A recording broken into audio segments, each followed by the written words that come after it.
નમસ્કાર, હું છું પ્રિયા અને તમે જોઈ રહ્યા છો જનતા કી જાણકારી ન્યૂઝ। નજર કરીએ આજના સમાચાર ઉપર। સુરેન્દ્રનગર જિલ્લાના લીંબડી તાલુકાના પાંદરી ગામે આવેલ શ્રી કાળી ખોડિયાર મંદિર ખાતે આયોજિત શ્રીમદ ભાગવત સપ્તાહ જ્ઞાનયજ્ઞની ભવ્ય પૂર્ણાહુતિ। આ સપ્તાહનું આયોજન સર્વ પિતૃઓના મોક્ષાર્થે કરવામાં આવ્યું હતું, જે હિન્દુ સંસ્કૃતિમાં પિતૃતર્પણનું વિશેષ મહત્વ દર્શાવે છે। સુરેન્દ્રનગરના જાણીતા કથાકાર શ્રી જયદીપ શાસ્ત્રીજી છોટે જિગ્નેશ દાદા દ્વારા 7 દિવસ સુધી રસપાન કરાવવામાં આવ્યું હતું। કથાકાર દ્વારા સમાજમાં હિન્દુ ધર્મના મૂલ્યોને ઉજાગર કરવા, સાંસ્કૃતિક વારસાનું જતન કરવા અને ખાસ કરીને યુવાનોને વ્યસન મુક્તિ તરફ વળવા માટે પ્રેરક આહ્વાન કરવામાં આવ્યું હતું। આ ભગીરથ કાર્યને સફળ બનાવવા માટે મહંત શ્રી દેવગીરી બાપુ કાળી ખોડિયાર મંદિરના સાનિધ્યમાં તેમના માર્ગદર્શન હેઠળ આયોજન થયું હતું।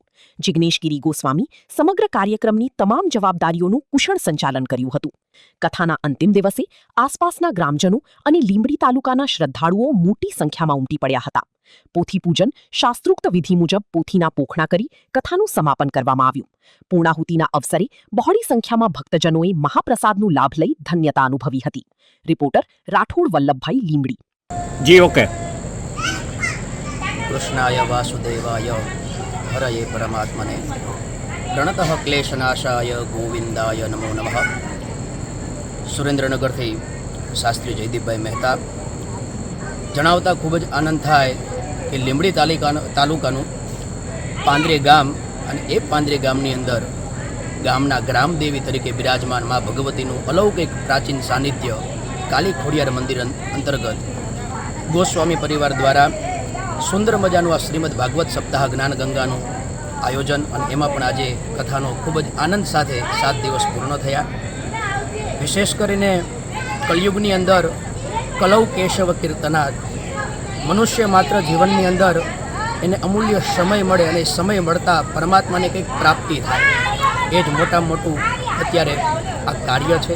કારણ કે આ સમયની અંદર અત્યારે ભગવાનનું કીર્તન કરવાનો સમય ફાળવવો એટલે ખૂબ જ બહુ મોટી વાત છે। તો અહીંયા ગામની અંદર 7 દિવસ સુધી ખૂબ જ પરમાત્માના ગુણગાન ગાયા છે અને ખૂબ જ સાથ અને સહકાર સાથે અહીંયા કથાને આનંદમય આપણે અહીંયા જ્ઞાન ગાથા જે છે એ પૂર્ણ થઈ છે।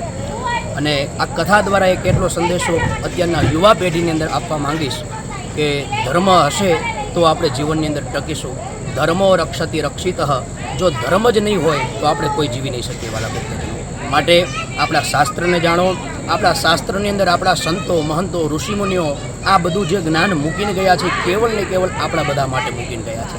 તો આ ભાગવત કથા દ્વારા એક જ પ્રાર્થના ભગવાન દ્વારકાધીશને કે આવી નવી કથાઓ હરિકથા અનંતા, ભગવાનની કથા કલિયુગની અંદર આવી થતી રહેશે અને અનેક જગ્યાએ ભગવાનના આવા ગુણગાન થઈ રહ્યા છે। તો અહીંયા તમામ સર્વ ભક્તજનોને મા ભગવતીના ભગવાન દ્વારકાધીશના ચરણમાં એટલી પ્રાર્થના, બસ આવા નવા પરમાત્માના ગુણગાન ગાય। ગોસ્વામી પરિવાર દ્વારા મંદિરના અમારા નિમંત્રક એવા પૂજ્ય શ્રી દેવેન્દ્રગીરી બાપુ તથા આયોજકની અંદર અમારા એવા શ્રી જિગ્નેશગીરી બાપુ દ્વારા સુંદર મજાનું આયોજન અને એમના રૂડા પ્રસંગને આખા ગામે તમામે આજે સાથે મળીને દીપાવ્યું છે। બસ ગામને એટલી પ્રાર્થના, આવા નવા રૂડા અવસરો થતા રહે। આપણા ગુજરાતની અંદર, ભારતની અંદર, દેશ વિદેશની અંદર સદૈવને માટે આપણા સનાતનના ધર્મની ધ્વજા આવી જ રીતે લહેરાતી રહે એવી પ્રાર્થના સાથે બધાને જય દ્વારકાધીશ।